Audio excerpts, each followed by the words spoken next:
Alright everyone, we are back with Season 27 of War, and our first war is against KenOB. It's looking like the high ground global is going to be the main global, even though it's not the greatest, but the other two are not very good either. So BG1 here has high ground for the global.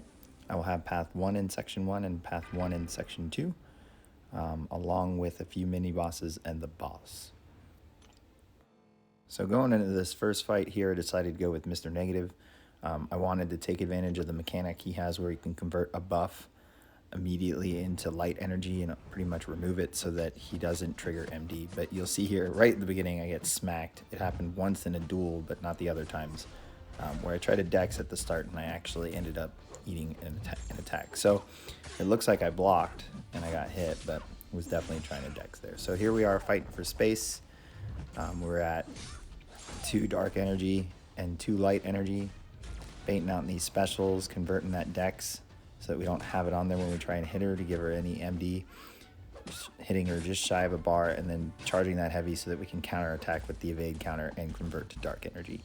And you always want to try and charge that heavy before she has a special so that they don't throw the special at you.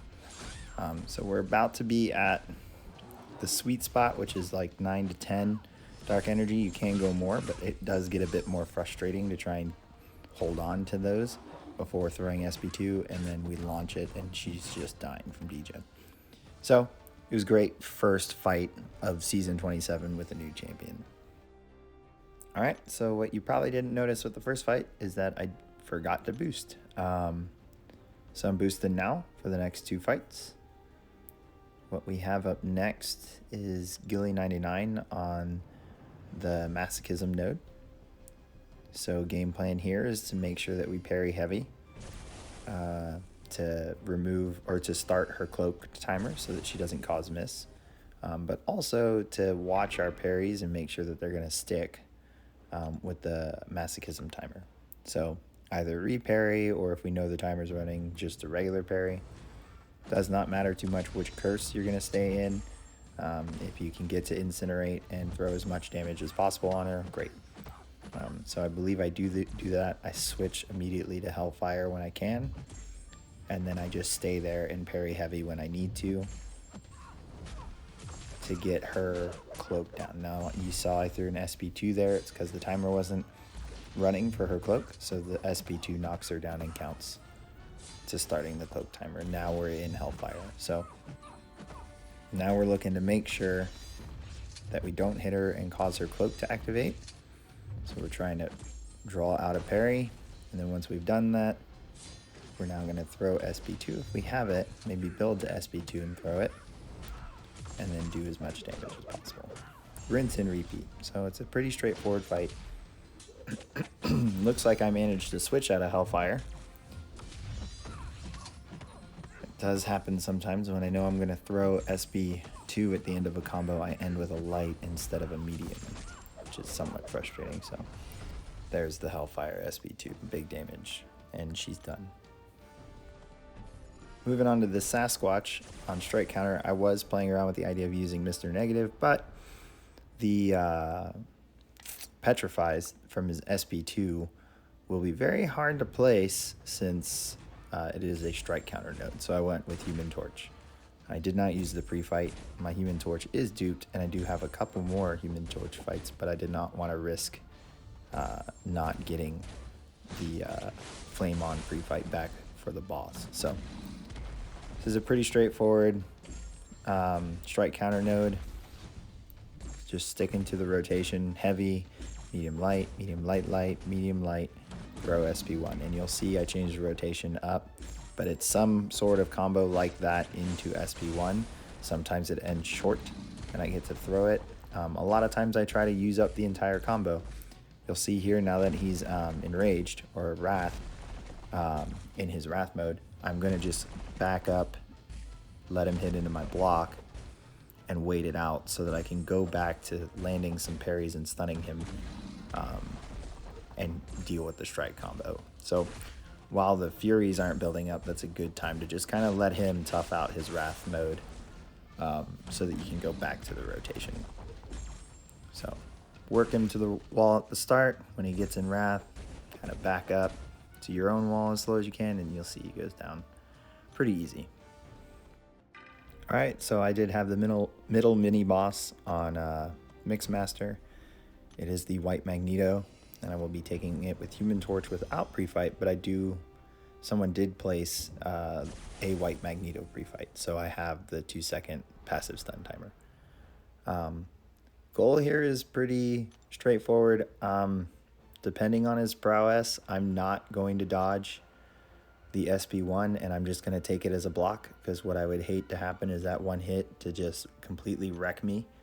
So you'll see I use an invulnerability boost here.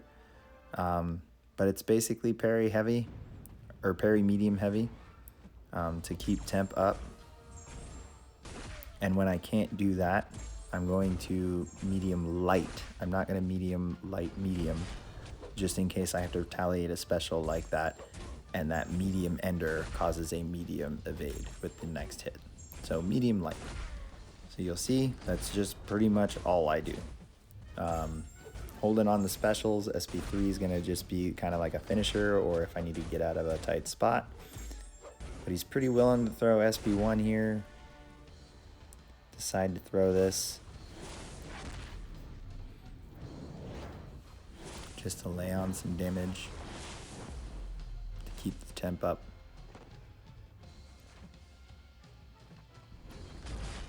He's only at 2 prowess, about 3 when he throws SP1, so we're doing a great job keeping that down. And down he goes. So I was kind of nervous about the fight, but it went really well. Okay, moving on to this Longshot on the shared node on the way to paths 1 through 3 on EMP node. Same thing here. I don't have a white Magneto pre-fight, so I'm going to stick with medium, light, medium, since there's no worry of evasion here. And yeah, this is just pretty straightforward. Parry, medium, light, medium, bait out the special when he's got SB1. And what you're going to see is I'm going to block SB1 the entire time so that I can build smolders and temp.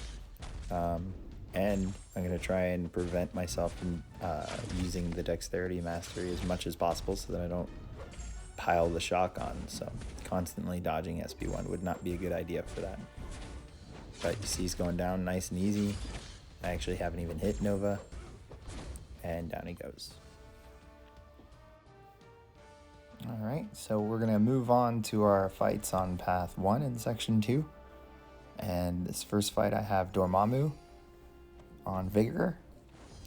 Gonna use Human Torch here. Was tempted to use Mr. Negative, but there's the mechanic of removing the dex buff and converting it to light actually triggers Dormammu's degen, and I'm not sure it's supposed to.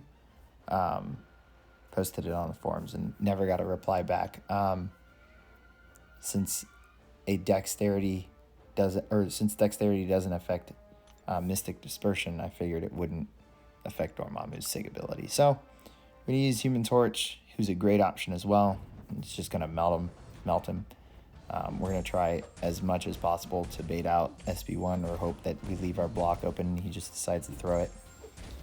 But same thing here, we're just going to medium, light, medium, just to lay on the incinerates, block the first part of SB1, and then dodge the second without triggering dexterity. And he's just going down nice and easy. You will see I have weakness on. I didn't mention that earlier. I actually put it on for Tigra, so that her specials aren't unblockable. But Dormammu here went down super easy. We never triggered a degen debuff. So moving on to this Doom, and this is actually a fun fight. This was the main reason Mr. Negative came for the fight. He pretty much ignores this buffet node. And never, ever gets a shock on him from Doom. Since he's immune to Nullify, Stagger, and Fate Seal.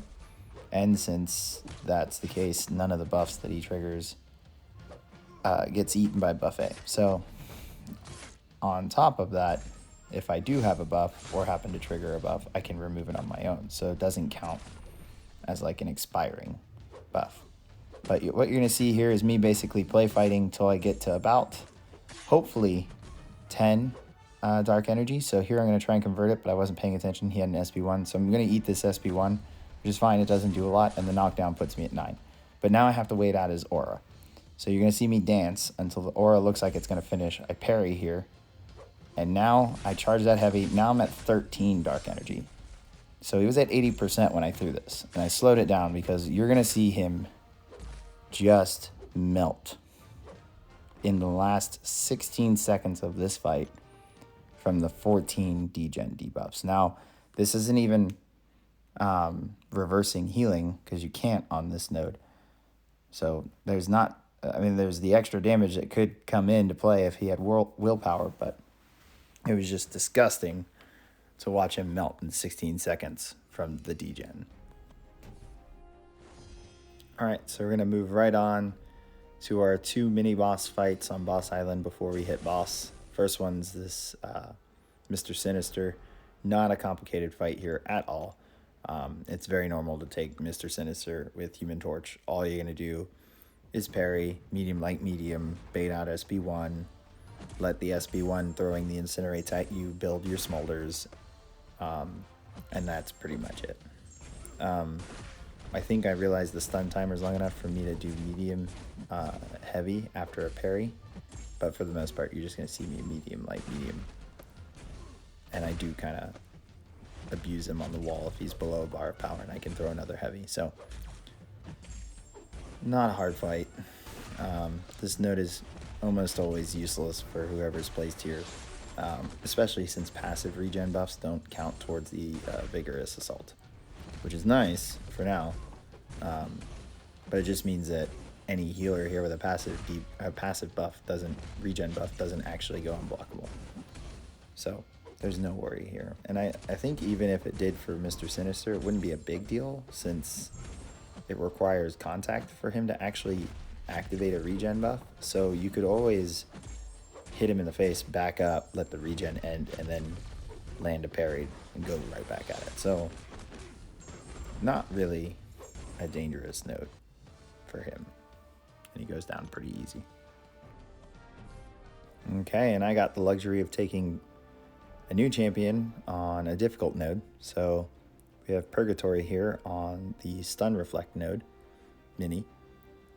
And I'm going to be taking this with Claire since she is not poison immune. She is incinerate immune. So we're going to throw Claire at her so that we can get the poison bonus damage and we can actually stun and get that bonus damage as well. Her SB1 is not hard to outrange or to dodge, but it is very long and can get you cornered. So what's going to help you versus a Purgatory fight is if you can dodge the SB2 well. And it is really only one dex all the way against the wall of the beam. Kind of like Sentinel. I believe I have the dex twice for the laser if I'm against the wall, but it's just once for Purgatory. And you kind of dex right when you think it's going to hit you in the feet. So game plan here, switch to Plague, Curse of Plague, stay in it, land poisons when you want to get rid of the stun timer, parry, and do the work, do the damage while she's stunned. And then throw SB2 to pull some power out, because she does power gain just a little bit, and there's the dex on the SB2.